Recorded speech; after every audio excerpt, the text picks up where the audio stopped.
Olá, tudo bem? Eu gostaria de começar hoje fazendo uma pergunta. O que vocês acham dessa frase? Quanto menor, melhor. Ela parece estranha, né? Porque no mundo, quanto maior, melhor. Mas a Bíblia traz um texto em Romanos que nos provoca uma reflexão. Romanos 12, versículo 16, a parte B.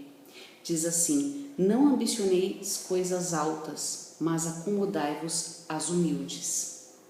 Não sejais sábios em vós mesmos. Na Nova Versão Internacional vai dizer da seguinte perspectiva: tenham uma mesma atitude uns para com os outros, não sejam orgulhosos, mas estejam dispostos a associar-se a pessoas de posição inferior. Não sejam sábios aos seus próprios olhos. O que há em comum entre os dois textos é justamente o conceito da frase da qual eu comecei. Não é pecado ou erro a gente querer crescer. Deus nos deu inteligência, sabedoria, desenvoltura para que a gente consiga se desenvolver e progredir na vida. O problema é quando o nosso coração está com esse foco, quando o nosso coração busca as coisas altas em detrimento das humildes. E o coração nosso tem que ser conservado em humildade, né? Entregue à vontade de Deus. Se Ele quiser colocar a gente em postos altos, Ele coloca. E nós vamos honrá-lo e procurar buscá-lo nisso.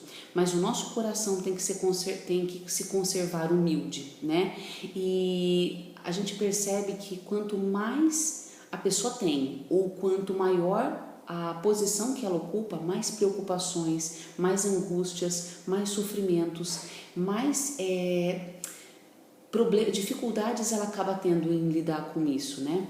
Enquanto que quando a pessoa é mais simples ou tem menos evidência, ela está em menor evidência, a gente percebe que ela acaba tendo preocupações, lutas, sim, porque todo mundo tem, mas em menor grau, né?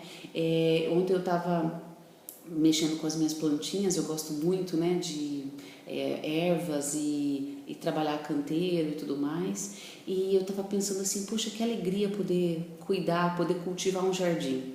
Isso não tem visibilidade, isso não tem nada que dê um ibope, não é glamouroso, mas traz um alento para a alma, traz uma alegria no coração. Que a gente tenha essa percepção, né, de enxergar nas coisas simples, na conduta simples e na vida simples as grandes preciosidades que Deus tem a nos revelar. E também nos relacionamentos, que a gente não busque status, que a gente não busque honra das pessoas, mas que a gente busque servir ao reino. Aquele que servir, a Bíblia diz que é maior do que aquele que não serve, né? Então, o reino de Deus, ele é constituído da humildade, da rendição, da entrega, da percepção de que nós não somos nada a não ser em Deus.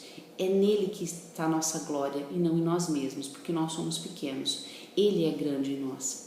Senhor, em nome de Jesus, que essa palavra encontre terreno fértil e possa prosperar como uma planta, Pai, que cresce no Teu reino, semeada, e que ela venha também a dar frutos no tempo certo. Em nome de Jesus. Amém.